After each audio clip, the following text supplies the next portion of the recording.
Welcome back to the Global Entrepreneurship Initiative here inside of the United Nations headquarters. Our next speaker is an award-winning speaker, an international leader in personal development training. She's a best-selling author and certified holistic therapist. She devotedly inspires her clients to cultivate and maintain sound self-esteem and healthy lifestyle practices that lead to greater clarity, purpose, and fulfillment.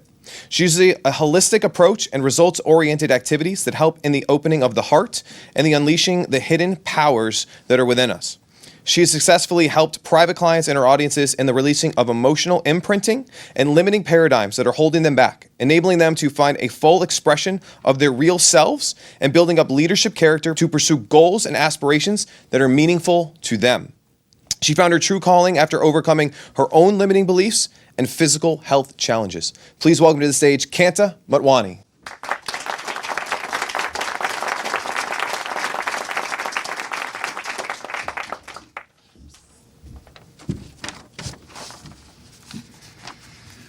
Thank you so much for the awesome introduction, Greg. It feels great to be here with such an international family of entrepreneurs and leaders from all around the world. As entrepreneurs, we are constantly adapting to the changes that are taking place in this new economy. I personally feel that this is an amazing time to be alive, to share, to inspire, and to empower others with appropriate information. However, readapting your life to new circumstances can be really challenging, right? And I'm sure you will all agree with me with that. And I understand that because even though I'm a very successful trainer and all that you heard in my bio, it wasn't always like this for me. In fact, let me ask you this.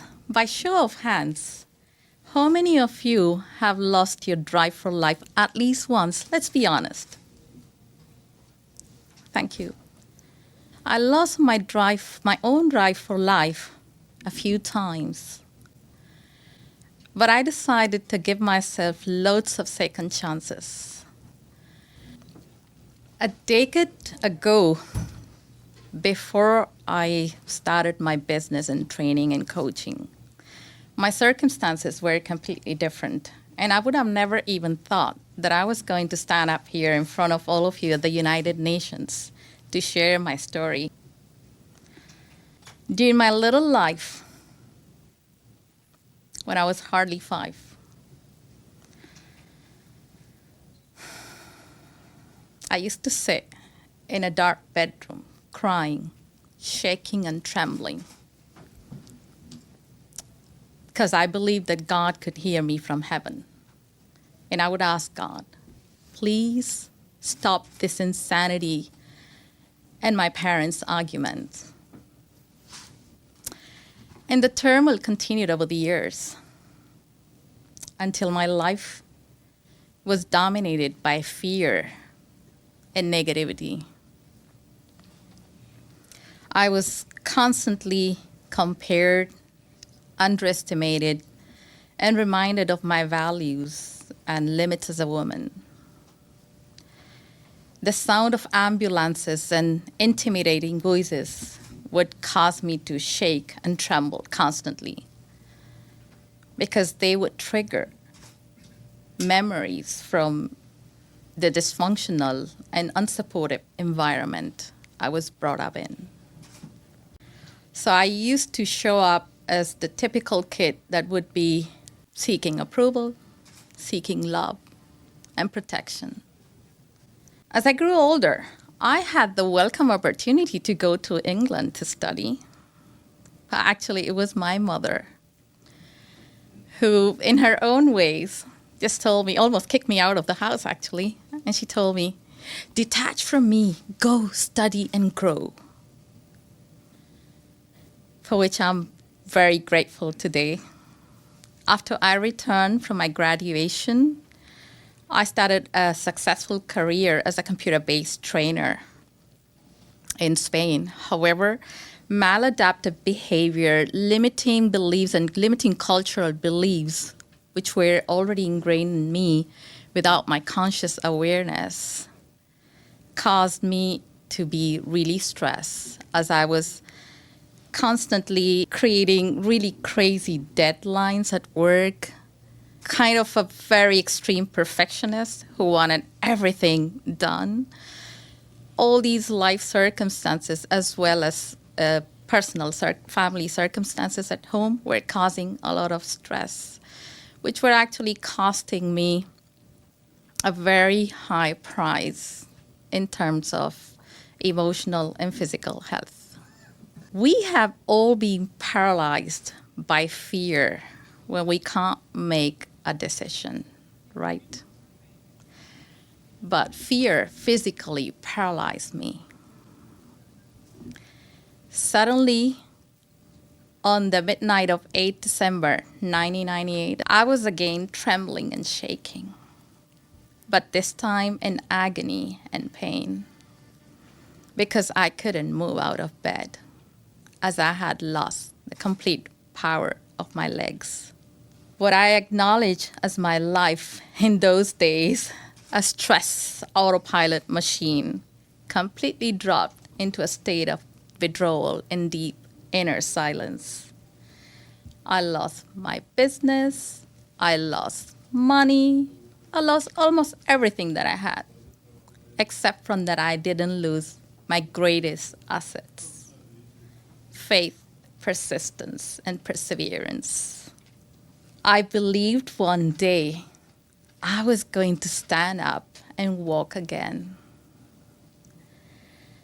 And for that, I had to actually turn off my ears to the naysayers and listen to my inner voice, to that power of God. Long story short, I started recovering as I discovered alternative medicine, the arts of healing.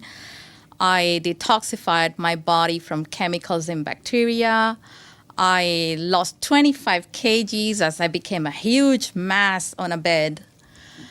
Suddenly, one night, I hit bottom rock.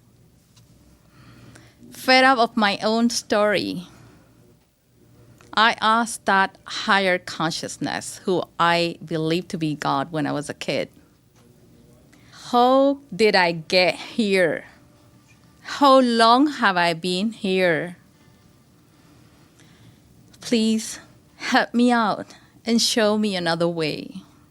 I started changing, and all that happened when I started thinking highly of myself. I completed studies in alternative medicine and energy psychology. I discovered principles and values that were essential for a vital, healthy living and for the mastery of our emotions. After an extensive research in human behavior psychology, I learned that our self-image influences every part of our lives. How faulty thinking and behavior is influenced by how we feel about ourselves. How maladapted behaviors can take us to a place which can be very challenging for our survival. I have learned that it is extremely important for us to understand who we are, where we're coming from, and where we're going to end up after we leave this physical body. Especially, it's very important to know who we are. In this era of tremendous changes, where stress is going viral around the planet, and it's becoming a common symptom in almost the life of every individual before it becomes a greater malady of concern. I have learned that even my business wasn't separated from me, because who I am shows up in my results and in every aspect of my life. I come across young business leaders and women entrepreneurs and educators through my work to find out that they are going through the same stuff that I was going in my past, through the same stress, which is actually affecting their health, their business, their relationships, and every area of their lives, especially because of their lack of presence, unresolved issues from their past, and maybe even a difficult upbringing or traumas from their childhood. As entrepreneurs, we can make a difference. We can inspire people, every individual, to create a change in their own world. Imagine how individuals could benefit if they had a full expression of who they truly are. Imagine how they could improve their results if they changed their mindsets to understand how they actually function. Discovering their hidden potential would actually save them from struggling and from being controlled by what is going on in the outside world. It goes without saying that my childhood was not just a simple learning experience. And I am really grateful that I gave myself those hundreds of second chances for building up my energy, for bringing that self-confidence, for being resilient, for creating conscious changes, and for believing in myself.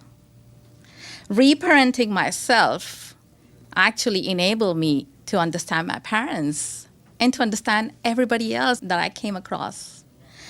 My parents are today my greatest teachers, and I'm standing here thanks to them.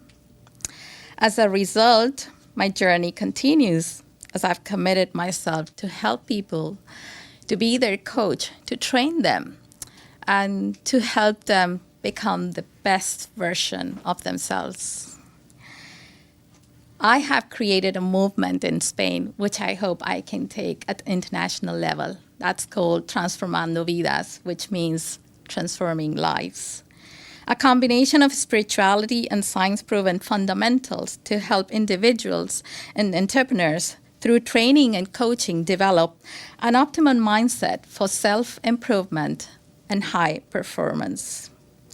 Wherever you are in your journey of success, I hope you too give yourselves hundreds and thousands of second chances. I hope you too get in touch with that inner power and fully trust that change is possible.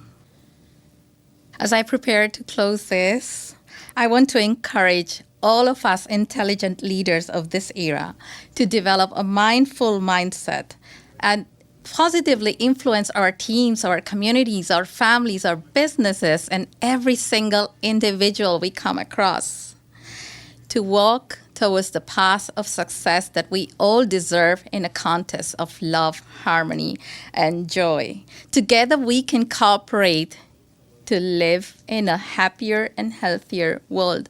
I am aware that we're not going to stop all the wars out there, but together, we can bring that consciousness to leave a legacy, to grow powerful and healthy generation of highly creative leaders. Thank you so much for your wonderful time.